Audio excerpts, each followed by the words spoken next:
Oh yeah. I'm in good practice for this. This is awesome. Welcome to podcast number 146 here. We're missing some of our regular crew. DB's gone away. Carrie's not here tonight. He's getting a steak dinner. So we have our regular Adam in with us, along with Tim, and special guest Brad Titcat, who says he hasn't been on since we started recording. So that's got to be like 3 years. Yeah, it's been a minute or two. Yeah. The viewers haven't gone up since either, it looks like. You gotta go back to the old SoundCloud days, Timmy. Yeah, that's right. SoundCloud. Hey, but wasn't there video on the old Patreon though? Even back then? I wonder if there was the Patreon version. You know, when we first started, we had I think we just did audio for the first little while, and we cropped out parts and put that onto the Patreon. And then it went to videoing it and putting that on Patreon too. I think the very initial ones. I don't think we had video. I remember it was right about when Carrie said he was done with video editing with all of our wonderful language we use, and an hour in, Timmy lets go about 18 F-bombs in a row and just Carrie's face for us that were there. Oh, for the love of God. Oh yeah, speaking of, No, this is good. Yeah, somebody else. Viewer discretion. Pretty well known for F-bombs. Podcast 129. Thank you, Gerald. Well, thanks for joining us. You're obviously very knowledgeable in the game and everything that's going on, so we always welcome you. And he's now my partner for Masters, so I'm very excited to have you on board so you can help me deal with all that stuff. So. Yeah, and then I'll end up dealing with Drunk Dexter for doubles at the TPC now, too, apparently. No, absolutely not. No chance. Not at all. So lots of stuff going on. Lots of stuff. What do you guys want to talk about? Sports. Well, Jays are gone. We got to watch Alvarez walk off the Mariners yesterday. That was an absolute bomb. What about Josh Donaldson? Getting thrown out because he thought he had a home run and he just trotted around and he got thrown out halfway between first and second. Oh man, it couldn't have happened to a nicer guy. What a bum. Yeah, Josh Donaldson. Yeah, being typical Josh Donaldson. Yeah. I don't know what. Opening night of hockey. Yesterday. How did Monday night go for the you're a Raiders fan, right? Raiders? Yeah. Raiders Chiefs. Yes. We had we lost and we got an assault charge with it. So so just an average Sunday. Yeah. Devontae Adams, right?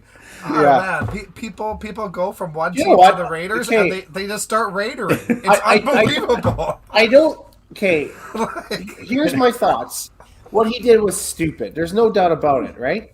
But everybody we push in life, is that an assault charge now? It's just because it was on TV and who it was. So, yes, it is, Tim. So security guard what about Wagner, Bobby Wagner, who absolutely cleared and not killed that guy on the field? Yeah. Is that an assault charge now? He got charged. Yeah. Because he's not supposed to be the one. Right, there's supposed to be that clear boundary between. So right, the answer is yes. I don't think Bobby Wagner should have got an assault charge. He did everybody a favor. Everybody's thinking the same thing, right? Yeah, that guy goes on the field knowing it's going to end up one of two ways. It's going to be a security guard, or it's going to be an NFL player that's tired of it and just ends it for him. He knows what he's getting into, but he's also knowing he's probably going to get a payday because of it. So, yeah. It's a security guard. Yeah, exactly. How about one of the coolest sports moments I've seen in a little while? Voit hitting his or going up for his final at bat in his career. He's retiring. Goes up. His kids go on the PA and announce him going up for a bat. So a number 21, our dad, Voit, goes up, and then he hits an absolute rocket out of for his final at bat. How cool is that? Nice. Super neat moment. Yeah, that's pretty cool. Much better, that's for sure. That's sort of why baseball I like a little bit, because it's more personalized, right? Yeah. A little bit more fan oriented, where the other ones are, but not to that extreme, because there's not as much downtime between or plays, right? Where baseball, there's a lot of that time, right? So a lot more time. Oh, you see the interaction with the fielders and all that stuff with the crowd often. You always see the meme of what was it? Honestly, I don't know who it was, but it was more like talking with the glove back to one of the fans, and it was one of the funniest memes I've seen in a long time. So Yeah. but Yeah, you get to actually see personality. That is the reason why I like MLB a little bit more than like. Well, I mean, I love my hockey, but you watch every interview ever by every NHL player, you can tell exactly what they're going to say every single time. They're trained since they're like 14 years old. Unless you're one of my favorites, like Ilya Brizgalov, hanging out back here, then he just says whatever he feels like, and that's why I love the guy, because what he says is what he feels. It's awesome. Yeah. Speaking, who's excited for the start of hockey? I'm not expecting much. nope, No? me neither. Well, not feeling like your Blues are going to do a whole lot? I think they're going to be competitive. I think they're going to be a playoff team, but I just there's so many unknowns. I can't wait to see Jake Neighbors, the old Edmonton Oil King. He's going to be out there, playing probably most of the season. I'm very interested to see how he ends up doing it, and all of our season's going to be based on Jordan Binnington, anyways. So if he shows up, then we're going to be okay. That's totally fair. I'm a little bit worried about Neighbors. I think I don't know how I watched him a little bit in juniors and all that. I don't know if he's cracked up to what he's supposed to be, right? But until he's actually on the ice, right, and then I guess we'll see how he is. Mm-hmm. I want to address Palmer here. Yes, I agree with you completely. Second of all, what is up with your profile picture? Delightful, Palmer. Next time you see Palmer, you should ask him about Pretty Palmer. was a Pretty good one. Palmer.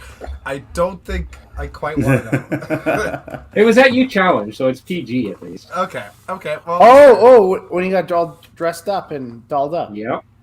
I do have that photo somewhere. Oh, Where we you will have to make- find that. Oh, I think it's wow. on Stacey McCarr's page. Where you got Um, maybe that's the day we get Palmer on podcast, and yeah. that'll be a good one. Probably the highly rated. So who else is jealous that they weren't bowling last night? Because it feels like if you were bowling last night, you were pretty much guaranteed Perfect to throw a perfect game. Or 400 Guaranteed at least a anyways. seven bagger, apparently. Like, it was Yeah. silly everywhere. Congrats to Taylor Michelle and Johnny McDonald on their perfect games last night. That's pretty awesome. I don't know how many Taylor Michelle has. If it's only 2, he's thrown them both on the same lanes. That's also kind of cool. Yeah. Pretty unique. So that's pretty awesome. And I know that's Johnny McDonald's first one. So congratulations to both of you. And couldn't have two more different reactions to throwing a perfect game. Yeah, isn't that the truth? There's nothing. I don't think Taylor Michelle has the part of him inside his brain that feels pressure. No. Or feelings. Yeah. Hey, So- he had a good reaction on his 12th one, though. It's not like Greg, where he would have no clue if he's on strike or like 8 strikes, right? That's true. He'll throw out a fist pump every once in a while, Taylor, but he just looks so calm all the time. Like nothing really rattles him. Yeah, it was pretty. But yeah, you could definitely see the joy in Johnny. So considering really he just came out of retirement. He hasn't bowled in a couple of years, so Yeah. And his girlfriend beat him the first game, so he just needed the motivation, I guess. I guess so. It was good. It was really good. Well, they must have been primed since they weren't at the Autumn Open. Yeah, there's that too. Yeah, Johnny hasn't made an appearance since I think he made the 16s the one year. So, and Taylor's never been out there, I don't think. Well, but yeah, speaking of the Autumn Open, we had it down in Calgary this past weekend. Yeah, It was 294 entries. 294 entries. Absolutely. I keep seeing 296 all over the place, too. So I'm pretty sure they announced 294, though. And I'm pretty sure Yeah. Mark said 294. That's what I did. Well, yeah. But anyways, 294, 296. I think it's Adam obviously was part of the moving over the tournament from Top Layer to Paradise. And I don't think in your wildest dreams you would ever think 294, but we were lucky to get 125, 150, right? Oh, I still remember the first year. I actually, the memory popped up today on Facebook. We did 136 the first year, and then I thought it kind of started tailing downward for a while, and it was very, very difficult to get to the 125 mark. So everything was posted at 125 for the payouts and everything. And I still remember one year we ended up actually, using some of the sponsorship money just to get to the payouts. So the bowlers got everything out there, and then it just started picking up. The response was getting better and better, and then WCBT hit. And once that hit, obviously, throughout all the tournaments, we saw a huge spike. But the Autumn Open was always the one that's kind of lagging behind a little bit. I don't know if it was just the weekend, but we also didn't have the Eastern players out there because they generally had club tour at the same time. I think that's a big part of it for sure. But to get to 290, like close to 300, like not in any dreams. There was never discussion of a Thursday shift at that tournament, and now it's basically a necessity. Yeah. I mean, even a couple of years ago, I was kind of pushing Mark into trying to have a Friday morning shift. Right? True. And now the Friday morning shift is full, and the Thursday afternoon shift, there was what was it, 40 people? On the Friday morning, it was 64 people. Thursday afternoon, there was 42 people. Yeah. That's crazy. Before the tournament is normally even started. Yeah. That's incredible. Great job by the entire staff and all the volunteers there. They do such a great job. I know it's a long weekend. I know it's a lot of work. But thank you to Mark. Thank you to Maria. Thank you to Greg. You guys were incredible. It was awesome. Absolutely awesome. Especially like the itemized list of everything that went wrong mechanically that Miller posted on. Yes. Yeah. Like that just sounds like a disaster. Yeah. Yeah. It's why I don't sleep during TPC, because you're just terrified something's going to happen the whole time, and it almost always does. But you look at the number; they shot 3,200 games or whatever it was over the weekend. Yeah, something's going to go at that point. Yeah, it's just the nature of it. It's just trying to get it fixed as fast as you can and move on and try to keep things on pace. And Paradise is fortunate, right? Having those extra 2 lanes that can be used as a backup if needed. Yes. When it comes to Sunday, right? Which is, super fortunate. And I don't think we've ever actually had them actually have a set go down for an entire event. So now you're screwed because the 50th is going to be the biggest one. No, you guys are next. Can you imagine? That 50th is going to be absolutely wild. I was talking with Maria a little bit and Mark a little bit about some of the things that they have planned and some of the things that they've already been reaching out to a lot of people within and without or outside of the bowling community, and this event is going to be absolutely massive. Anybody who hasn't played the event and has been considering it for a while, this is going to be the one that you will want to be at. It's the prize money is going to be ridiculous from the Hope. I think the entries are going to be higher than we've ever seen on the Western Tour or Canada wide now with Neb's great showing. I honestly believe it will be the biggest tournament of all time, and as the oldest tournament on tour, I think it's kind of fitting, right? And I think we'll see the momentum carry down for the rest of the year for the WCBT as well. Yeah, I sure hope so. It's my favorite tournament of the year. I've always loved Paradise. Obviously had success there, but on Wednesday. Yeah. In all fairness, though, we did have success there over a weekend for like YBC National too. Yeah. And I think that ended on a Monday, so we can give them a Monday too. It's just any Sunday victories, Timmy? Yeah, I had a Saturday Masters. just no Sunday. Yeah. No. Yeah. Yeah, I don't know. It's a great place, though. You're right. It is. Yeah. Before we go on, just no spoilers. Everybody knows, anyways. Absolute huge congratulations to Ryland. That weekend was incredible for him to be top qualifier, shooting like light years ahead of everybody. I mean, I think there was like What? There was one other 2300, I think, maybe two Yeah, in like the qualifying, not the 40s. The So there 40s was- there was in no the- 22s.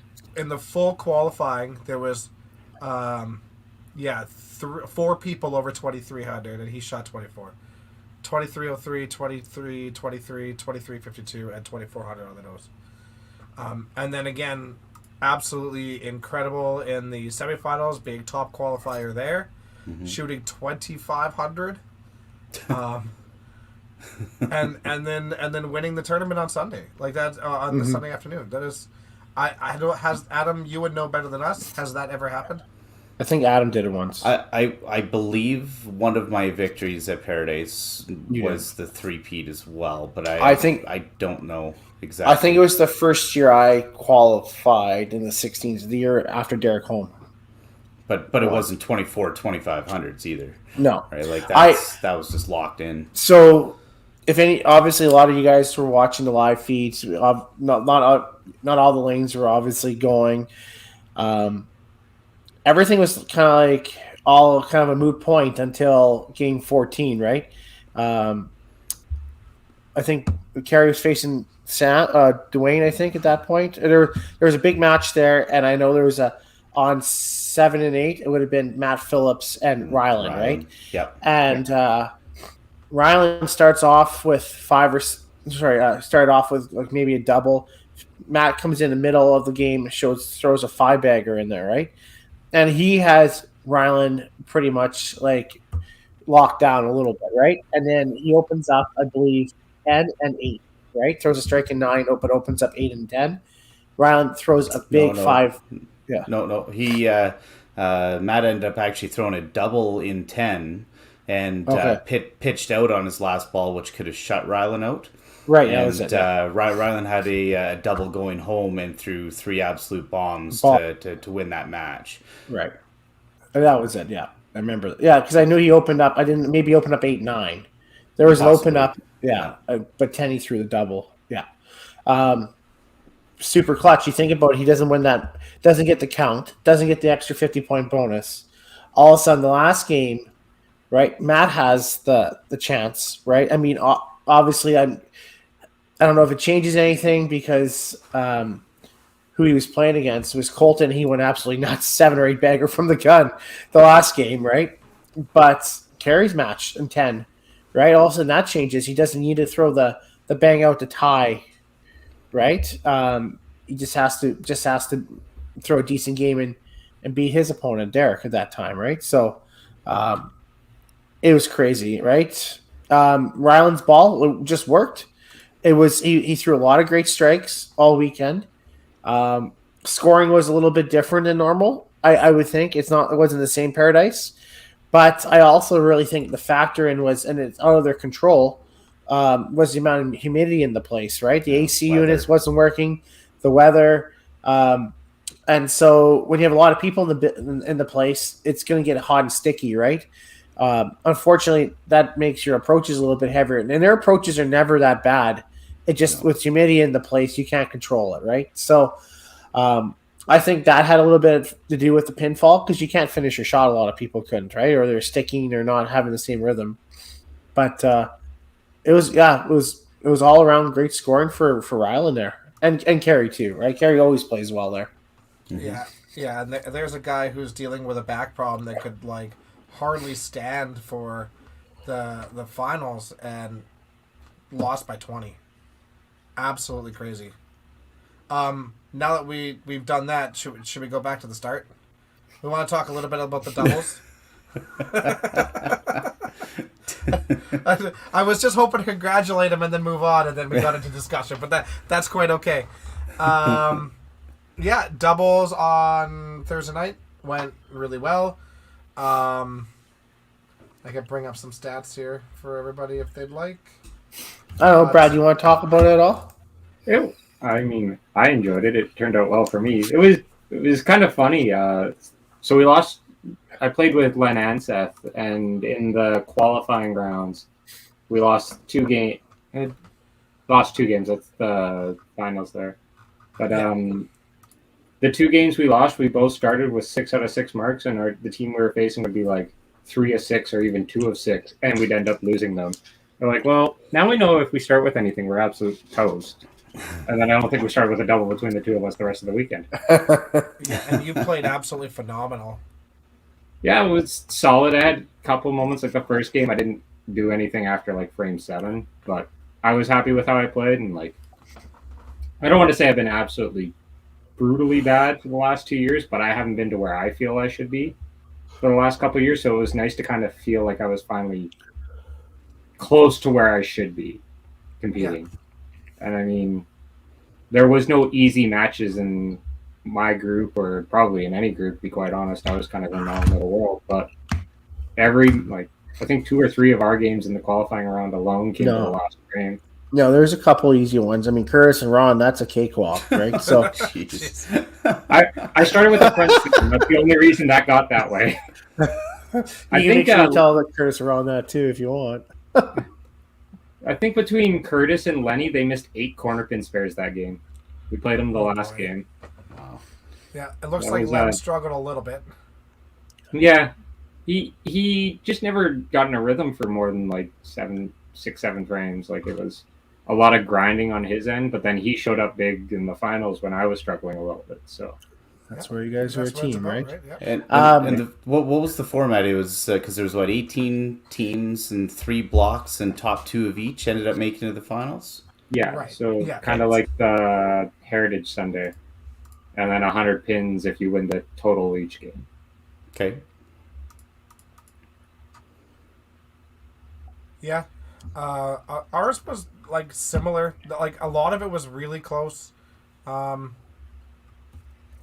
of them not as close, but I mean, it was really good to see Jordan come out and play with Rob. Mm-hmm. Yeah. And then I think that was really good for him, because I think he got to get some nerves out of the way playing this big major cash tournament for the first time, and then really set him up to play very well in his qualifying shift. So I think that was really good. Some people don't realize how young he is. Yeah, like he's just he just turned into a senior this year. Yeah, he can definitely throw. Yeah. Yeah. Not that we won't talk about him later either, but that's the same with Kieran too. From Regina. 100%. That's unreal to me. Yeah, absolutely. And maybe we throw this out here for those that weren't there. Aaron Arndt and his company Innovator is sponsoring a Rising Star for each of the events this year. Yeah, for a free entry. So Jordan was the one who received it out there. I don't know who the one on TPC is, but what a great idea, right? So absolutely awesome. Yeah. We're gonna go through this one really quick. Will that be picked kind of at each event, like at the start of each event type thing, or? Yeah, I'm gonna assume that it's gonna be each tournament committee will have an opportunity to choose somebody and pick whoever they want. I hope that they kind of do somebody, relatively local. I mean, within the province at least, or something like that, and then kind of go from there. Just expose their own youth to something like this. So, we'll see. But absolutely great initiative. It's awesome. On the C one, I mean, there's Carrie again. Carrie played unreal all weekend. Shot very well there. And they got lucky at the end. They just barely made it in, if I remember correctly. Oh, well, not barely, but that looks like almost 300 pins. Yeah. No. Well, but when you take a look, they were actually down to. Mike and Bev going into that game. Yeah, and they just won the total, right? Because they're playing each other, if I remember correctly. So there's the 100-point difference. Oh yeah, I see what you're saying now. Yeah, they would have won by 15. Yeah. Yeah, fair enough. It just looks very different. So they won. Yeah, that 15 points was a big win for them. That's awesome. So, and let's be honest, did anybody feel bad for them not repeating? It's nice to see a new winner once, right? It's nice to see a new winner. So in the finals, it looks like Len kind of hit his stride there, Brad. Yeah, I mean, he would kind of like be close for 3 or 4 frames, kind of like Lenny is, and then he'd run a 6-7 bagger at the end and kind of put it away. It was really nice, especially game 2. I think I picked 6 or 7 times in that game and just was about ready to lose my mind. And we were playing Kerry and Dwayne, who I know has traditionally been very good at this tournament. Yeah. So I was like, what is going on?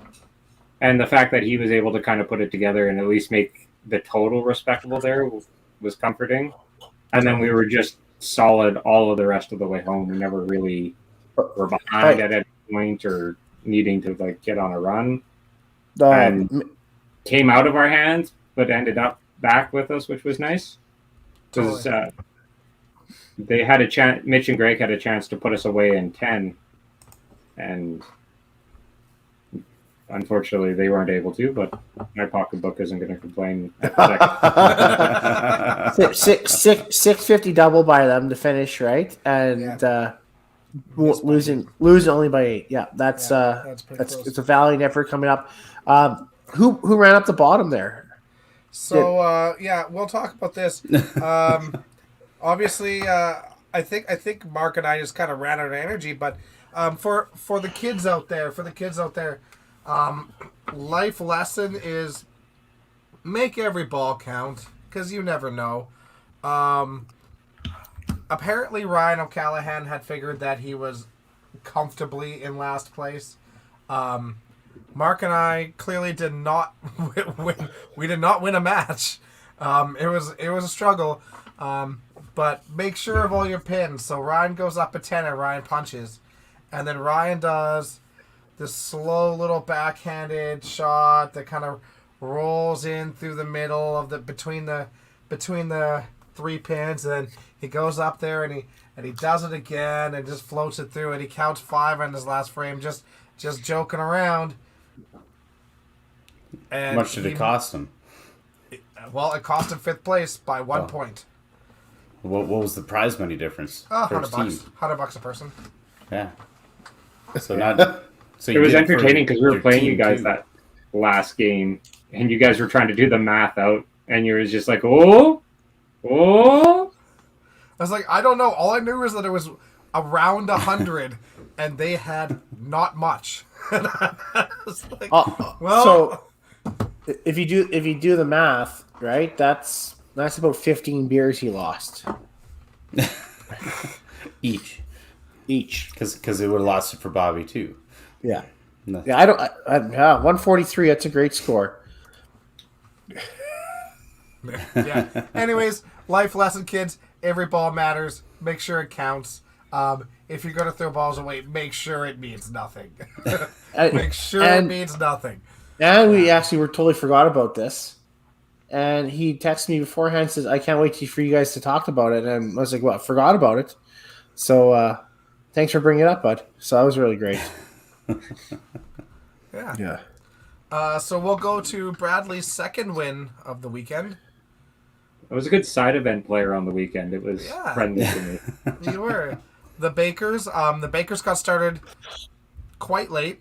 So it went from having like 22 teams. I think they had initially dropped down to 16, which was nice because there wasn't any buys. We didn't have to use 1 and 2. We played 2 less games, which I think we still finished around 2:00. So you played Dex? What? Did you play? Yeah. No. What team were you? Orn. Right there. Yeah. Wow. Yeah. We weren't far behind for making money there either. 15 points away, something like that. But yeah. So Brad's team was so far ahead of everybody that they actually took their championship picture after the game last 15. game. Yeah. It was good plans. I mean, it looked like we didn't need to play the last game, and then we basically didn't play the first 7 frames of that game. It was still finished with 290. Yeah, it worked out. I don't want to sound like that guy, but they kept, for whatever stupid reason, Kevin Holsworth let me play anchor the entire time, and in the first 8 games, I struck out 7 of them. So it was like, that's a good reason to be there. Yes. Apparently, it was the right call, but I'm like, you guys realize I don't do this often anymore. I'm used to playing 4 in front of Weber. This is not Yeah. the amount of thinking I'm used to having to do while bowling. Yeah. Pretty damn good in 4-2, but There was. Yeah, but there then was, it's not all on me. I can say, "Oh, it's Weber's job now. I did my job." Yeah. Yeah, that's right. Exactly. Yeah, but you always strike out, and I never have to throw a ball that matters. It's perfect. Or if he's at you. yeah, or if we have a couple like 4 strikes in a row coming down the board, he's Oh, he's I always got no chance. no chance. no chance. He's absolutely terrible. It's so true. It's It's so so bad. true. Like if you want to see a bag of shit, you look at Adam like that. Like that's just absolutely brutal. How many perfect games are thrown in this? I want to say there's 2, but I can only find the 2 one for with it. sure. 2. One with Len Anseth's team, and then Yeah. one with whatever team Cello was playing on. I don't remember which one he was. Hey, you're missing 6 games on that sheet, though. Remember? Oh yeah, you're right. Oh, Here we I would go. explain it. Here we go. Weber. The other Weber. Right. the better Weber. Yeah. So this was probably one of my favorite moments for the Kieran. Lakers because I was bowling on lane 16 at that point, or lane 18, sorry, and Akira walks up to me and goes, "I just walked over here to tell you that my team is better than your team, and we just threw a perfect game." And then turned around and walked away. And I was like, "That's actually pretty funny." Yes, you are. We did catch them at the end, but yes, you are. It was pretty funny. And Kieran was the one who threw the 3 and 10 too. Oh, really? Yeah. Yeah. That's So- awesome. Yeah. So for those who don't know, Kieran, who is 12? I think so. 12 or just turning 13. Like, Yeah, 12. couldn't play you challenge last year, kind of. Yeah, so 12 for sure. So he started at one of the games with front 9, shooting for a perfect game, and then left a quarter, I believe. Yeah, he left corner, I think. It was a high Yeah. hit. So shoots a 400 in his first cash tournament ever at the age of 12. Pretty unreal. I have to say a lot of the younger bowlers coming up here, they can definitely handle themselves. Like they don't seem out of place like a young kid would normally be. Both of them, like you look at Michaela, you look at Jordan, you looked at all those Kieran, Akira, right? All of them handle themselves very well. Like they're mature, right? When they come to play, they're not out of place by any means. So And they seem comfortable, Yeah. which is pretty incredible. That's going to be a superpower for them growing up, that's for sure. Yeah, pretty awesome. Yeah, youth movement is incredible. The ones that just kind of came through, and even the ones behind, yourself, Brad, and your brother, of course. But even that next little 5-year generation gap is ridiculous. So you get like Colton's and all them coming up right now, right?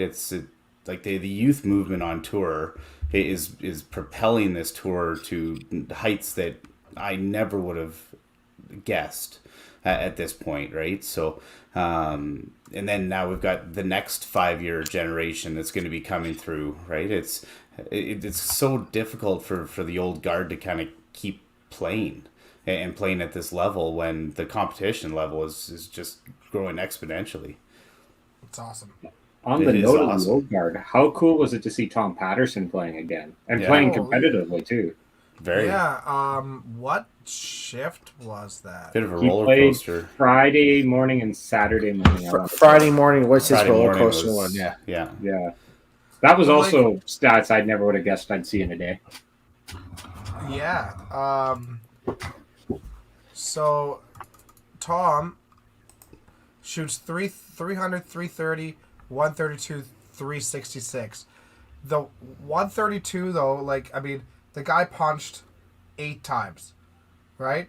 To have the mental fortitude to come back and shoot 366 is pretty fantastic. Like that tells you a lot about a player, especially one that hasn't played in such a long time. There's a reason he was as good as he was, right? And it's all in his head. Pretty incredible, I would say. I think Michael Cusier had a really fun roller coaster as Oh, well. yeah, I that- think he had like a 290 point gap Yeah, between that his was 400 and buck 19, 119, 408 or something like 408. that in the Friday morning. yeah, and ended up missing the cut absolutely. by less than 100, right? Yeah, he missed the cut by 80. But Yeah. there's another guy, just kind of coming back from injury and just has that mental capacity to keep pushing through. Totally. It's pretty incredible. Mark Johnstone, another one, Oh right? man, With yeah. with his hand, he pushed through, and both him and Mikey end up making the cut on a very difficult center this past weekend, right? Yep. Yeah. No, they definitely handled their injuries very well. So happy to see. Uh, I knew Mike would always try to find a way, and same as Mark. But obviously, I'm a huge Johnny fan. Right, I grew up with him, idolized him. It's nice to see him finally coming around. So it was great that way.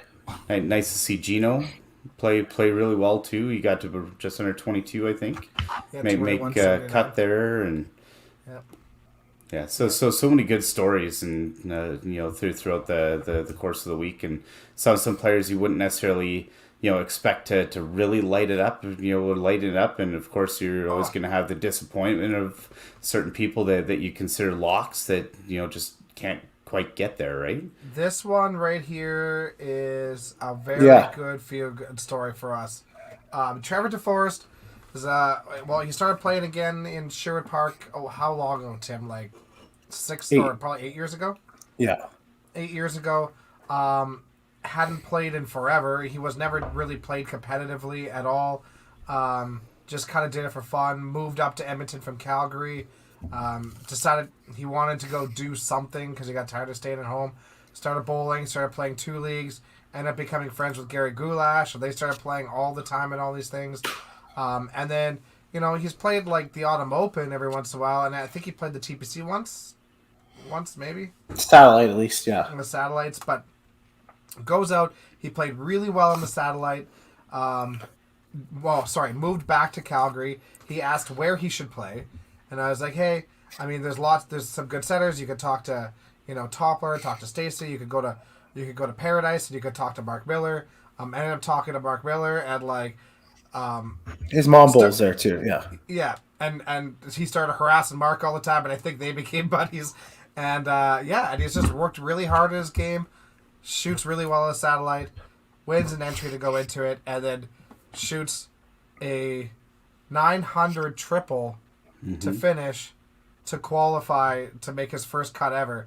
Just super, super cool story. Super happy for guys like that are just making like breakout. He was really nervous Sunday morning. It took him a couple games to settle down, but just neat experience. Love seeing stuff like that. If you want to talk about the youth movement, Jaden, Yeah. Yes. I mean, He's got a silly amount of potential in there. it's crazy, and he's really making a push to go to all these cash tournaments, and it's paying off for him. It's pretty incredible. I don't even know how old he is. 17. 17. Okay. Yeah, Yeah. Mom just puts him on a plane, and Marcus takes care of him. Man, that's yeah. Yeah. trusting. Yeah. So I know it's great. I mean, yeah. Yeah, there's 2 people you expect to see at the top of lists. Tyler obviously absolutely incredible. Same with Greg. Tyler notoriously struggles at Autumn. He's very open about it. It's like, very open about it. And then he goes out and he wins Masters in Paradise last year. And I'm like, man, I really hope that's out of your head. And then it wasn't. And he was still, it's like, I struggle in Paradise. And he goes out and does this. Like, this is just but how Ty is. you look at those 7 players who made it, right? Because Kerry would have made it. All 7 of them are good players, right? So that's sort of what the tour is now, right? There's no real luck out of any of them, but definitely the top 5 are pretty star-studded, right? Yeah. And the kind of the epitome of the weekend was, if you want to take a look at Jen Baker's scores, or qualifier 11, right? Had the 1200 quad to start, basically on easy street, and then all of a sudden everything just gets tight. And when you're tight at that house, man, does it ever punish you. There's, chops, between chops and head pins, and then you finally do get it to a pocket, and it was burying through all over the place. And I know she went right through all of those stages in that shift to just barely miss. Yeah. Yeah. I watched game 6, and I think she started with 6 straight picks, and then finally put one on the side and power chopped and cherried it in 7. Just couldn't put anything together. Yep. It was crazy. The amount of times that I said over the weekend, oh, that person, he's just one game away. Mm-hmm. They're just one game away, because everybody would be, shoot 290 and then shoot 220 or 230 and then kind of back and forth in that, and it's like everybody was just they just needed their one big game to come out so that to propel them into a spot. It seems like everybody was in the same position, unless you were Rylan. Right. Well, even like if you look at like the Ryland played the Thursday shift too, right? Yeah, Right. no, that's and right. he must have found something Friday afternoon and just kind of carried it through, right? I would say he found something for sure. Just Yeah. shoots 238 his last game to get to 2400. Yeah. And Eric Schultz makes it, right? But Eric starts off with a 740 double, right? Incredible start. Incredible. Yeah. And Adam was just mediocre until game 6. Until his kids showed up. But I mean that's exactly what I mean, Adam. Like you weren't bad, you weren't great, you were just consistent, just making sure that you were getting all your pins and salvaging games and keeping them within that 250 range and just waiting for that one big game to show up, and there it was, right? Yeah, you're always expecting to finally catch fire at some point, right? So you just kind of you just got to make sure that your low games don't kill you, right? You don't need those 170s, 180 type games. If you can keep it at that 2 1/4 pace, you are only 350 from being back on the cut line and keep going, right? Absolutely. My shift here, I ended up starting on 15. And notoriously, that side of the house between 15 and 18 generally play a little bit differently, a little bit tougher. And then we ended up going on to lane 1 and 2, which they opened up for the shift, which nobody had played on.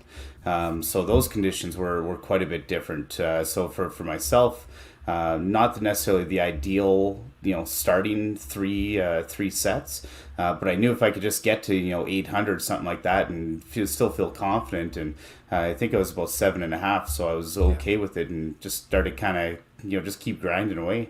Yep. Totally. On 3 hours sleep.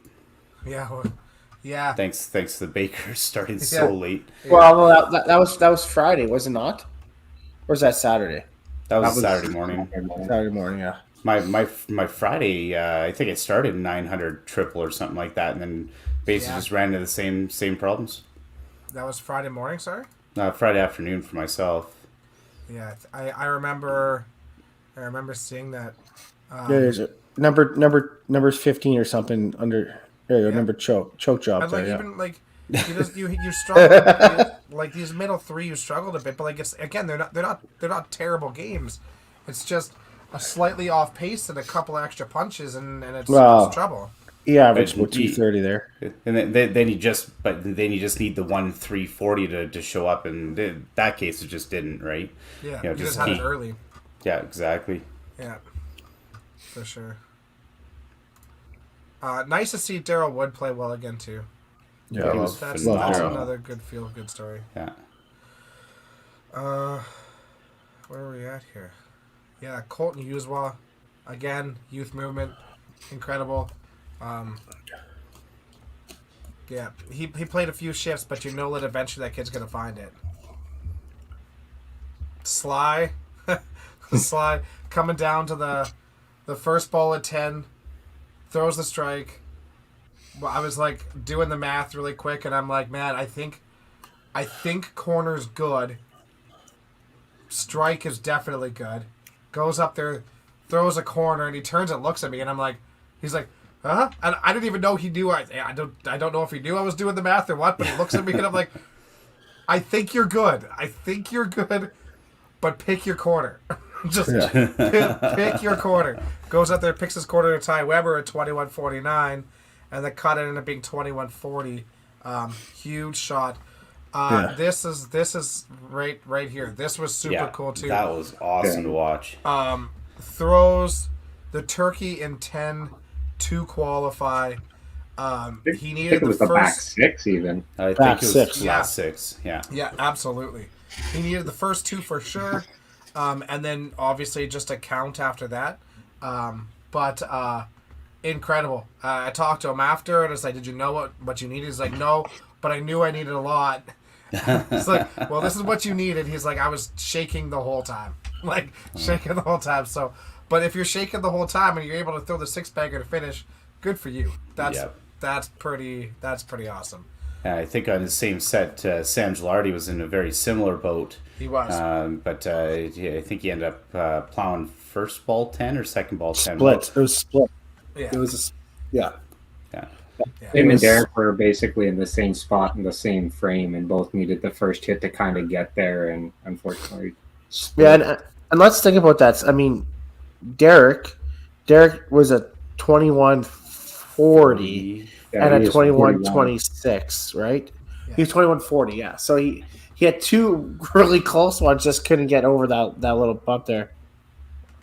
Yeah, he played really well all weekend. It just sometimes it just doesn't happen. Well, and when the cut jumps 40 pins year over year, it doesn't help anything either when you're trying to do numbers in your head going into a weekend. Yeah, and it jumped 40 pins without getting easier. Yeah. Right. It wasn't like pinfall got easier, so everyone's going up a little bit. It didn't get easier. That's just the got numbers game. better. People. Yeah. There was That's more how people there. Yeah, absolutely. And Timmy's third shift got through there as well.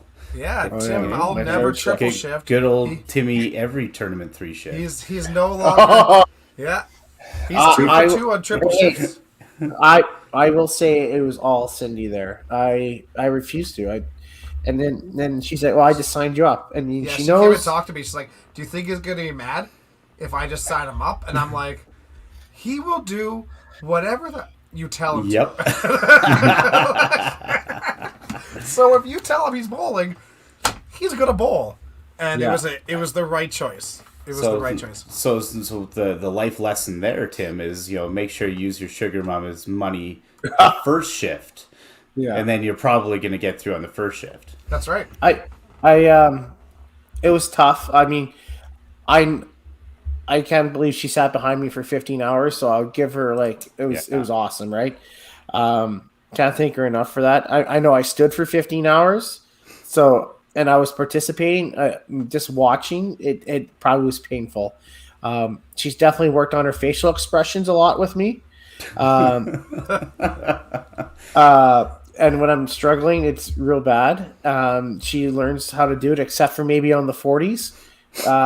She's like, "I can't watch this shit," and she walked away, and it was justified. It was really bad. So, but if it wasn't for her, I wouldn't have made the cut, no doubt about it. So we will move on to the 40s. Or should we just go through we can go take a look at this and see the qualifying. So the cut was Eric Chose at 21:46. You can just see it's crazy. They were talking about how many ties there were, and I wasn't surprised in the least. You have that many quality players, and you're having the majority of those scores stuffed between 22:17 and 21:46. There's going to be a lot of ties. It was Zoom in there, Dex. I was gonna say, that night I was going through the stats and seeing who all made the cut, and I was 10th at 22:17, I think. Yeah. And then there was another 10 people behind me, and they still hadn't gone below 2200. Mm-hmm. Yep. It just speaks Exactly. to how tight everything got. And how cool. Yeah, I don't know. It was just it was really enjoyable to be a part of all that stuff. Everybody was tight. Other than Derek there, I mean, there was a lot of double entries for a lot of us to the top, right? Matthew Roddick was close. Sylvain obviously would have been double entered. I would have been double entered, right? Yeah. Matthew Rodgers was so close with both, a couple of them. Bradford got his first double his tour points. He was happy. He said, I feel bad for him. He's been so close to making cuts, and he was just right there. And yeah. Yeah, if you don't play that last shift, Timmy, you're the bubble boy, the new Olsen. That's I right. was planning on playing at all. I said, "Oh, I'm going to be fine," and I would have been one out. So yeah, Yeah, I Maybe. think I was sitting 30th going into or after that fourth shift, so I kind of played the numbers a little bit. You know, typically it's about 7 or 8 max that kind of gets through that final shift, and quite frankly, on 3 hours sleep, and I just wasn't convinced that I would have shot much better than 2150. And still been ready for the Sundays, so I decided to just kind of stop at that point and just play the numbers game and see how it played out. Yeah, It worked I out. saw you take your shoes off, and I was like, yeah, Adam, I think that's the right call. I couldn't see 10 people passing you in the last shift. But then, after 6 games, I was like, ooh. Yeah. But, and it was weird, because, like, game 6 was massive. You could just see tons of scores go up, and all of a sudden that cut line went way up, and then it dropped big time down the last 2 games to the point where Tim was almost okay. Yeah. So... Yeah, That's credit to the house, and of course a little bit of extra pressure, everything gets a little bit tight, and that house was not paying off unless you were throwing a pretty decent shot. Yeah. I'll be honest. Like I get bored sitting watching bowling all day, Yeah. and I shouldn't because it's such a huge part of my life. But I do. But I live and breathe for the final games of each qualifying shift, and the last qualifying shift. It's so fun to walk around and watch. It's so fun to watch people throw big clutch shots to qualify. It's so heartbreaking to see people, stumble a bit or punch and work their way out of a spot. But it's always so much fun to watch people clutch up, and there was a lot of it this weekend. Still miss having Lynn Howell down there, calculating scores as the score was done, so everybody knew exactly what was going on at all times. And I missed having him down there this year. Yeah, absolutely. Yeah. 40s. Ryland once again, unbelievable. 25-12. Like low game by a long shot is 2050. What did Evan shoot there for his qualifying there a few years back? Because he was just over 25 too, wasn't he? Shit, I don't know. You know what? Let's actually look at that Because because we were looking to see if that was a record at the time, right? It was definitely a record at the time Yeah. because there hadn't been a 25 at the autumn. it was here. Let me pull it up because it was the previous year. So. Regardless, what a ridiculous score, and 170 pins ahead.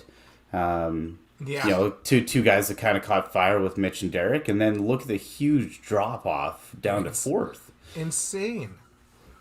Just absolutely nuts. And normally you get to see the cut line be almost exactly where the cut line is for the 40s. Or maybe a little bit higher, 10, 15 pins. And we're 70 points less. Evan was 25-24. Oh, wow. That's close. Yeah. No, it was.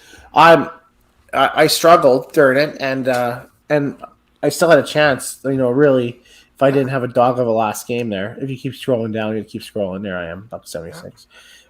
Terrible start. I just couldn't get my legs under me. It was terrible. But I thought it was 21.5, and then started looking at it. I was like, oh, I think he'd be able to 20-80. And then all of a sudden you start playing a little bit different, and which is stupid because it's only set 80 pins difference or 70 pins difference. Yeah. So, Yeah. Anthony thought he missed, right? He won head pin or 5-dash or something like that.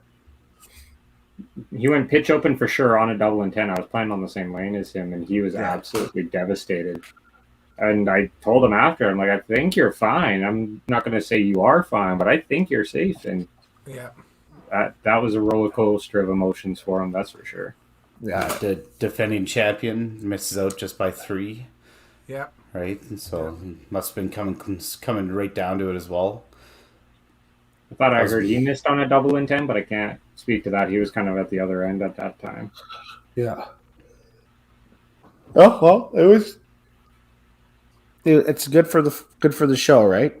Yep. Yeah. Greg shoots Real 340. solid 16 though. Oh, absolutely. Real solid. Yeah. It was awesome to see Megan get through. Yep. Yep. And then I think we already talked a little bit about the semis there, the finals, right? Yeah, we're talking a little bit of the finals for sure. I say Matt Phillips impressed me immensely. Like Big time. for a guy that went on after the 8-gamer and said he didn't want to, wasn't interested really in playing the tour. He almost makes it kind of Red Deer and was dominant on the weekend, right? So Played so well. yeah, Missed winning by 44. Carey missed winning by 20. I can't imagine the emotions going through Ryland's head in the last game. I wonder how much that plays into a 213. But I mean, the kid averaged well over 300 for the weekend. Just nuts. Yeah, it looks like Matt actually out-averaged him just barely too. Matt, I think Carey Yeah, was they're all they're all There's rated at 280. Yep. Just a And a bit of matter a of winning those drop-off. extra matches, eh? Yeah. yeah. Match play it's not everything in that format, but man, it is nice to get those bonus 50s. Yeah, big time. Yeah, and you and Bradley tied. Yeah. Yeah. At the end of it, looked like there was a bit of a scoring error that was caught, thankfully, for Sly, or actually, I think it was for Max actually. That Sly didn't get his bonus 50, so they corrected that in the last minute. And ended up actually bumping him head both Brad and myself. Funny story. Like you guys have such a long weekend, right? And then Dwayne goes over and hugs Maria and says thank you for the weekend, and she's like, well, obviously she's happy about it, and she's like, but where's my check? Because she gets so tired, she closed up all the envelopes, top 4 envelopes, didn't put the check in. Yeah. We've all been there before, right? Yeah, It's yeah. a long weekend. Yeah, no, If that's actually the pretty issue, funny. if that's the problem for the weekend, let it be the problem, right? It's not. Yeah. It's Even funnier part about that check is Matt Phillip ended up having, I think he had to go race to catch a flight. And so he was already gone by the time they figured out the checks weren't in the envelopes. So I think he had somebody bring it home to him there, but just goes home, opens it up, it's like thanks for it's coming. empty. A full Todd Vogan moment. Yeah. oh Yeah. wow, oh wow. Todd Tagliaff. Yeah. Yeah. So otherwise, it was absolutely great. There's a couple topics I know maybe we can quickly talk about. One was how is a 4-on-4 ended up being 7 hours nowadays? Yeah. Right? Shift should not be 7 hours long with 4-on-4 on a lane. Right? And maybe I'm getting old, maybe all that's going on, but I mean, there's a decent amount of players that weren't ready to play. 5-6 lanes over, having drinks. At one point, I'm going to throw him out there. Sam Gilardi was 18 lanes over there, sitting down having a drink, and we're all waiting for him to finish 10. Right? It just I don't know how we can make it faster. Right? It's tough on the center. I know, like you bank on Sermi. It had a lot of factors, but it didn't help the center and why they started Baker so late. Right? Yeah. If it was on a normal time, it wouldn't be so bad, right? So, I don't know how we can ever fix that. I don't, right? We have time frames for a reason. It's tough to follow those time frames. I get within reason, but sometimes it's excessive, right? And people aren't ready to play. I find, Yeah, right? I guess that's basically all it is, right? I mean, like, these are long weekends for the bowlers. It's a long weekend for the proprietors. It's a long weekend for the staff and all the volunteers. Just please be ready to play. I guess that's all we can ask is just please be ready, because if we're not, the weekend just gets longer. And it's crazy how, like, the difference of, like, 1 hour in the whole weekend really makes, but it does make a big difference. So Please Well, be ready. what would your ideal time frame be for a 4-4? 6 hours. 6 hours. I'm not sure if I've ever seen a 4-4 go 6 hours. It used to back in the day. It used to. It's 6.5 usually. I think is usually when Well, they I would- bank on 7. Like by the time they changed everything over and start the next shift. But 7 hours is almost 55 minutes a game. Oh, I Yeah. agree. For I agree. 4, there's no reason. No way. No There's way. no agree. reason why it should ever happen for 4. Do you know, I understand people going for drinks, people, getting food or going in there, but between their turns, going to the bathroom. We always harp Adam on being slow, right? But he's ready to play every time, And throws less balls than the rest of us. right? But he's up there and he's ready to throw when he's up there, right? He knows it's his turn. He's ready to go, right? Nowadays, everybody's out chit-chatting, talking, doing all this other stuff. And that's each of their own. But just pay attention to your turn and get going. That's all I ever ask. Be in the vicinity, right? So, and it's not against Sam. I've seen a lot of other people do it this weekend, right? 100%. Yeah. And I just Say the big motivation should have been just to go back to being able to blame Weber for being the last one done again. Yeah. Isn't that the truth? Hey, it's only like 50-50 now that I'm the last. yeah. Yeah. Hey, that's although I should have taglined this like way long ago, but I used to always say, you don't have to worry about the pace of play if you are the pace of play. Right? Yeah. So but there's a little bit of Merit. reason to it, right? Because at that point you're never getting locked up having to wait 20-30 minutes. I don't know how you do it, Dex, right? Because you go so quick all the time, and then you have to wait just by time, right? Let everybody catch up. And I'd say for the most part, I am definitely one of the slower ones out there. I've no problem saying that, and I'll probably continue to be that for a very long time. But like you said, Timmy, I'm always there. I'm always ready to go. Yeah. I typically play quite well, right? So all that kind of factors in there, and I don't know if a 6-hour shift at this level is achievable. I could definitely see us definitely shaving half hour off, getting close to that 6:30, and I think we could be okay with it. But at the same time, for the Friday event at the Autumn Open, if you're gonna hold 3 events on that same day, you got to cap that first shift at 3 mans. Yeah. Yes. Okay. That I will say that I was surprised to see 4 on a lane. I was surprised to see 4 on a lane for that first shift. But I mean, if you're maxing your entries, I mean, look at what they did. It's pretty incredible. But I agree with you, Adam. But that second shift on Friday was 6 hours. They shaved a whole hour off of it. It was exactly an hour less than the first one. It was Are you crazy. sure? Because we started at 11. It started at 4. Yeah. Well, okay. So maybe 6 and 15. Sir, Or what was something that? What, You guys 6 started at 3. No, No, we started- finished at like 3:30 that first shift. And Three then quarter after 3, and Baker started at 10:30. I agree closer to with this. 11. I agree with this for sure. Yes. Utilize all 18 lanes. That's totally fine. It is what it is. I don't know. I'm old school. Yeah. The one thing I would prefer to see everybody have identical conditions if you're going to play a qualifying shift. If you're going to play agree. 8 sets, but if you have the extra lanes, I certainly don't mind it either. Right? Yeah, No. I mean, we basically never do that at Heritage, right? At this point. Well, So- that and like an 8-game shift, those lanes aren't the same from game 1 to game 8 anyways. Yeah.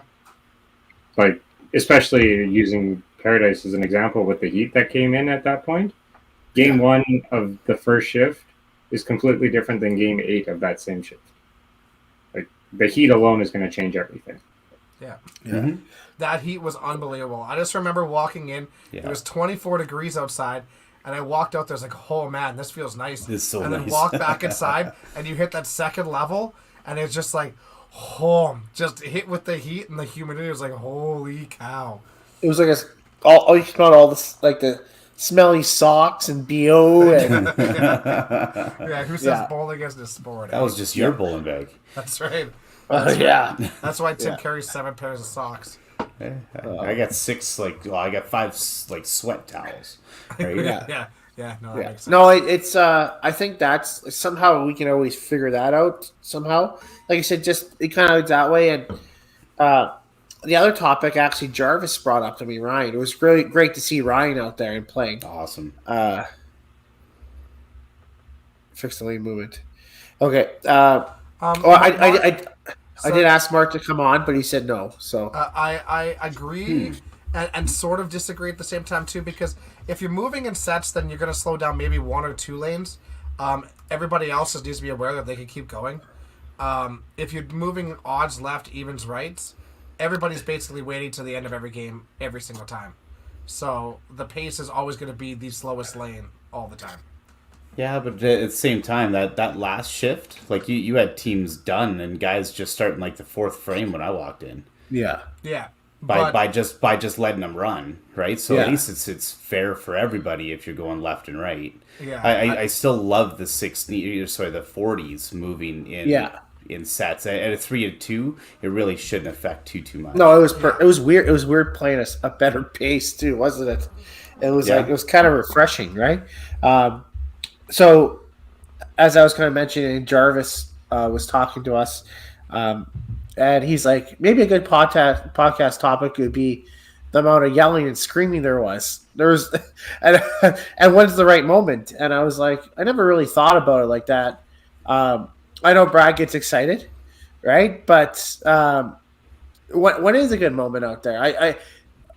We were playing a lot of it, and I look over, some guys are on runs, and I can understand that. You know, the last 2 games when people are tight, I can understand that having a chance.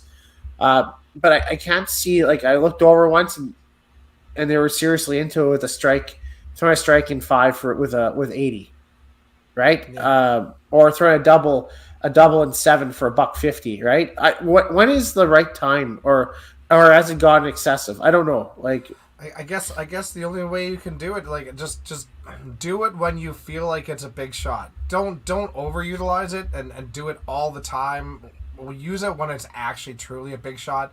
Biggest thing for me is just make sure you do it at the line, or like right away when you let that ball go, or when it hits the pins, or when it matters. We have a gentleman here in Edmonton that has a habit of like throwing the ball and then coming back to the back of the end of the approach and then doing it while people have already moved on and started throwing their shots, and that's super distracting. It's just weird. It's out of the norm. So just try to do it at the end of the lanes and do it when you actually think it truly matters. Outside of that, you can't really do much else. How do you stop that though? Like if that's your You natural. don't. You don't. No, I mean, The guy who does it, you I don't think about that. That just happens every Exactly. Saturday. Absolutely. yeah. I mean, I'm not saying you have to stop it. It just I'm interested on the process, right? I mean, when I was younger, I'm not gonna lie, I used to get more excited, right? Me being overweight, older, and out of shape, I need to save the energy more than I ever have, right? And I just maybe I learned over the time, I maybe with experience, it's not the right time, right? And I know I did it in game 8, shift 5, right, when I needed to in frame 9, I think it was, right. But otherwise, I just felt there wasn't the right time for it, right. And Brad, I get Brad. Brad's an emotional player, and there's certain times where he needs to do it, or it just comes out of him, and that's it's always in perfect, big right? shots. It's always in points that matter. Yeah. I'm not necessarily doing it game 1 on a triple to start, but it's And anymore. Anymore. I remember when he did Masters. I'm getting fatter, so I can't do the adrenaline for 8 games straight. I'm at about 7.5 now. Yeah. Give me some Yeah. credit. And I'm not No, saying it's a like, negative thing. Yeah. Like, I've always played with that level of adrenaline, so for me to try and not play with it is harder. I do it a lot more internalized now. Like, you might not see me run out a strike and scream at it like I do in game 8, but I'm doing that in my head in game 1. Yeah, that's fair. It's just how you use the energy more than anything for myself, at least. Totally. See, I think the one shift that I've seen is back in the day, it was not necessarily to pump yourself up. It was actually like distract others, right? And get in other people's kitchen and all that stuff. Right now it seems to be more on like a personal game level and try to pump yourself up. It's not necessarily directed at somebody. Nobody's going over with a fist in somebody's face. The only guy I think would do that right now might be Kevin, right? But he's that's just the way he is in these type of event, and honestly, I don't know if it's because he doesn't know how many of these events he's got left in the tank, and he's still trying to take advantage and go through his normal motions that he's gone through for 30 years. Yep. And every shot still means that much to him in that moment, and he's leaving everything out on the lanes, and it's it can be distracting, but it's also a known factor, so you can kind of play your game around it a little bit. And there's certain guys that you wait till they're done their shot, and I don't know. I don't mind it out there. Sometimes it is excessive, especially early in a set. But it gets a little annoying at that times. But like honestly, I don't mind it either. Kev to me is just highly entertaining. Yep. Like highly entertaining. Like Best quote ever was that 7-bagger he threw in the 40s. Where he's yelling out about rolling the dice. Yeah, like I don't know if he thinks of these things before he throws it, or it just comes out. Like throws a bomb and goes, "Yeah, I boomed it," and I was like, "Yeah, you boomed it, buddy." And I was like I love it. Kevy is one of the best guys out there. You get to know him; he's awesome off the lanes.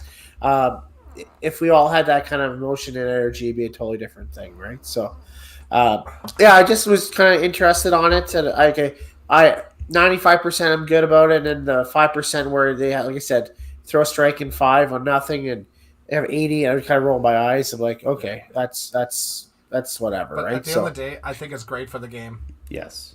I think it's great for the game. We talk about how we need character out there, and we need like personalization, and we need those guys out there, right? As long as it's done respectfully, and it's not necessarily towards somebody to throw them off, then why the hell not? Let it happen. Have some fun. Yeah. And it is very entertaining. Yeah, 100%. Made me chuckle, but playing Bakers, I played with Holdsworth, who's more intense than I am 99% of the time, and Parker, and then Schneider, and it was hilarious because at one point I threw a double and kind of walked off and didn't do anything. He's like, "You know how to bowl without being neurotic on the lanes?" Yeah. What? Yeah. Like that's fair. I can feign being semi-sane trying to throw a bowling ball. Kevin just embraces being off the rails. There's celebrations this weekend too. I really got out of it. One was I like Colton's. He turns around and goes, "Yes," when he throws well, right? It not like big or anything like that. It's kind of neat, right? It's I think it's a well thought out celebration, right? It's kind of thing. It's always to pump up the next guy. Yeah. Because his mindset is very team player mindset, right? Totally. Just being in that whole group with the Gilardis and all that, right? Like there's so much team oriented as well. I think that's what it's based off of. At least in my opinion, that's what it looks like. It's not a negative thing. I tell you what, not at all. When you're down in the pit, Colton is cheering on everyone, right? Everyone.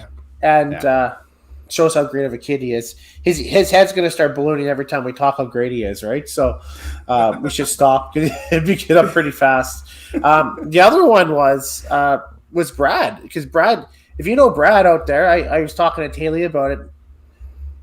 His negative thoughts usually outweigh his positive thoughts. I'll put it that way, right? And you know what, Brad threw one. He's like, "You're good. You're really good." I'm like, I looked over and I'm like, "Is that Brad? Is that Brad?" And you know what? Brad's transformation has been second to none. I really think he's doing really well at it, and I was pleasantly surprised to hear that, right? And it was good. It was good. Yeah. Thanks, dude. Slowly getting the demons and the cycle Yeah. out of my head. You're Yeah. maturing. The facial hair, I finally grew it in. I'm like, oh shit, I'm an adult now. Yeah. I don't know. Like, I keep saying this to Brad, but for those of you who haven't seen Community or have seen Community, Brad just looks like we're living in the darkest timeline. That's what it looks like to me.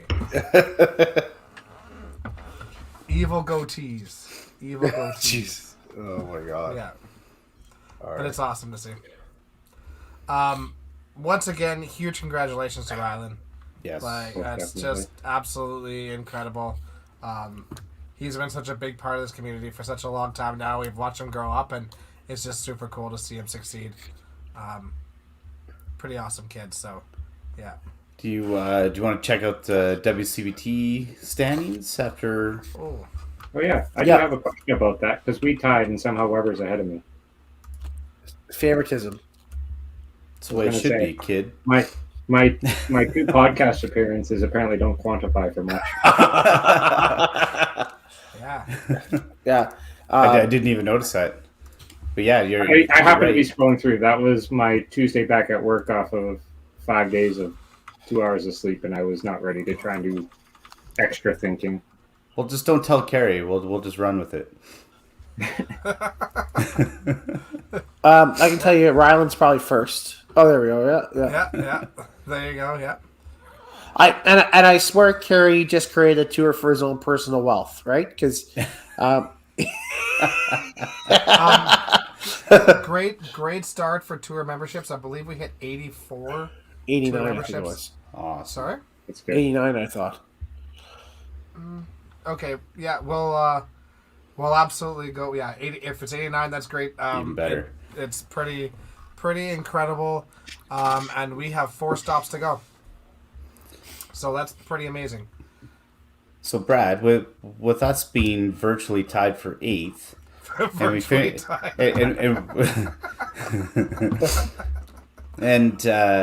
we finished tied for 10th. Who's missing from the 16s? Who? Because Matt last year was Phillips. Matt Phillips for sure. Because last year was the best one because Kerry tried to pay after the fact So to 5. get his tour Yeah. points. So 5 aren't in there. So it would have been Matt Phillip and Derek Holm, I think. I don't see No, him Derek's on there. 4. No, he is there. Sorry.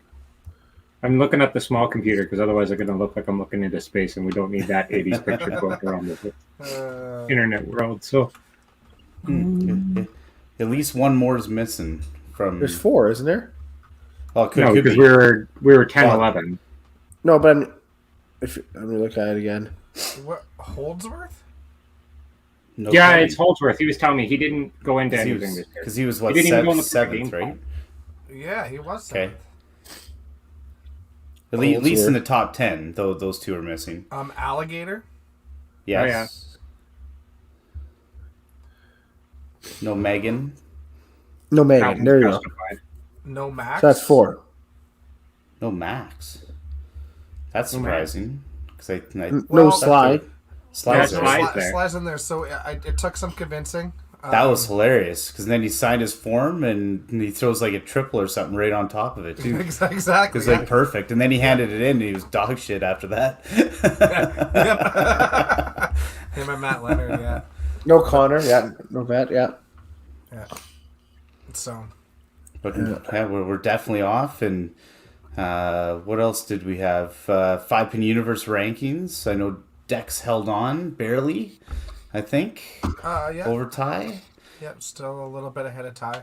I dropped to will- 13. He will definitely catch me here soon enough.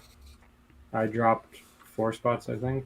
There's no doubt that kid's gonna catch you right away. You dropped 4 spots with the top 10. Yeah. Because the way the years worked out, this is the first year I can't count my win there. Okay. Yeah. So Yeah. I was trying to figure it out too because it made no sense to me, but it's the first year. So my tour points are going to take a little bit of a beating, and I need some decent performances this year. Yeah, I'm right there with you. My win. I think I have 1 year after my win, maybe. maybe something like that. But Which will be what, 25 on the last of the scale, 25% Yeah. of it. yeah, Yeah, because I think you dropped about 50 or so. I think Ty dropped about 20. Yeah. And I think I moved up about 8. yeah, because I think it's still sitting here. Yeah, 868 is where you were at, so you went up 7. But Sly made a nice little jump there as well. Yeah. No, you stayed exactly the same. 583 to 583. I think it's just us top 3 that didn't get updated on that other, Oh, maybe. because there's no way he had that many points. Yeah. Yeah. But everything's awesome. getting a little bit tighter up there. Remember, Yep. there was a big gap for a long time, and it does drop off a little bit there. But just based on the scale, it's tough to get that many points, right? So it'd be interesting because how long's your reign now, including COVID? Oh, no, I lost it after TPC last year for a little bit. After Regina. And then gained it back at Red Deer. Oh, okay. So, yeah. Oh, Yeah. that's pretty awesome. Congrats on number 1 in the world. Oh, yeah. Thanks. I know it's a big But thing. never for the you. 5-pin Universal Champion. Yeah, No. that's right. That's Carrie. Oh, Carrie's the last one, right? Yeah, and then Wow. shut her down. Then shut her I was the down. first. Thanks, Dex. Still got the Yeah. $100. You're welcome. Yep. That's quite all right. Cash. Pretty sure I lost that one by missing a quarter too. Actually, I think I'm 90% That's sure right. I lost that one by missing Yeah. a quarter. Because that's when Jim Head would give you shit every time you missed a corner. Yeah, pretty sure. Yeah, I'm pretty sure that's how that happened. But yeah, great weekend. Great bowling by a ton of people. It was awesome. Thank you again to Paradise and all their staff there. They did an absolutely Tremendous fantastic job. So good. So thank you to everybody. Looking forward to TPC coming up. Entries were, okay before Autumn Open, and then Autumn Open hit, and we've been flooded with entries. So get them in because there's lots. I think Definitely. Winnipeg opened up theirs Winnipeg opened up yesterday theirs. as well. It looks like they're getting filled Looks up pretty strong. quick too. So, if you're planning on attending these events, please get your entries in early so we can plan accordingly, and you have a better opportunity of getting in because a lot of shifts are getting maxed out. I think almost both of our Friday shifts are full with first-time entries already. Yeah. So, our Crazy. Thursday shift we have 28 or 29 people signed up, but we know that's probably going to jump unexpectedly by probably 12, somewhere in there probably. So there'll be lots of people on that Thursday shift too. So make sure you get your entries in. Yeah. How's the invitational looking? We got a couple. Sorry, go ahead. We got we need about 7, but we have a couple people interested that haven't confirmed yet. So if you're out there and want to play, let us know for the $1,000. The ladies is filled. And if a lady wants to play the $1,000, and obviously they're more than welcome. It's for everybody, right? So, and if anybody out there wants to play and you're looking for sponsors, let us know too. I'm sure we can find some people to throw some cash in people's ways. So maybe like Brad's looking right there too. You can look at his face there. No, I'm just getting messages telling me that people think I look like their kid's uncle, so that's all I need from my life. Jeez. Random. Oh, that's hilarious. Yeah, I don't know. I contemplated playing this year, but I don't know. I was still on the fence. I don't think I'm gonna play this year. I love the Invitational. It's one of my favorite events. It used to be one of the few things that got me really, really nervous. Yeah. Just because that first match is crazy. $5 $1,000 games match. and You win. You're good. You lose your $1,000 instantly, and that's a pretty crazy feeling in this game. But I've lost that Appreciate it, feeling. Dexter. Yes. Sorry. And Brad, you're a hell of an opponent. I think we're 50-50 in matches lifetime. It's got to be close. Got to to be that. close to that. I haven't played you a ton, but yeah, it's Yeah, it's and I was at no point nervous, and it wasn't that I was not nervous to play you. It's that I just stopped caring about losing the money, and like that's a problem. Yeah. You So know. what happened when you played Greg and he beat you in 30 frames out of 40? Oh, I wasn't good. Like that was. That was not the Dexter I saw against me shooting 8 daggers every game. Yeah. So I think I'm pulling away from the invitation a little bit this year too, and just for those reasons, and that last year, honestly, I played too much and got too stressed out with other things, and it was not good mentally. So I need to try to avoid that again. So. You know, Gotta make a plus few it, changes. it's good to let some of the other talent out there who maybe couldn't get in before. Maybe this year's a different financial spot, and they want to get in. It's good to give some of those opportunities out there as well. So if there are some players that are looking, and like Tim said, looking for sponsors, maybe that's our route. This year, Dex, right? We can help to kind of that next generation. Maybe the gambling side of it on our back end of it is what we would prefer. I don't know. Yep. I know Kerry was struggling with it last year as well. He mentioned the same thing. It's just and maybe we just need a break from it, and then come back to it. Maybe we've got that's the type of drive again. But I did enjoy playing it. It's there's definitely more nerves there than probably anywhere else in our sport, maybe unless it's like a gold medal match or something along those lines. So Tour finals. yeah, like there's definitely some fun jitters that come out of it, and if other people are looking, reach out. Yep, absolutely. Okay. Awesome. Well, thanks everybody. I think Good that luck was in Masters for those playing in the Yes, next week. 'Cause I Masters know is that's something. everywhere across the country this weekend. yeah. Good luck to everybody. Expecting some big scores. So, good luck. Hopefully, it all goes well for everybody. We got our first one set up, and looking forward to it. Yeah. Awesome. Well, Well thank done, you, Dex. everybody. We will see you guys out on the lanes and get your entries in for the tournaments coming up. Yeah. Thanks, Brad. Yeah, thanks for joining us, Brad. Thanks, Brad. Awesome. Thanks, everybody. Cheers.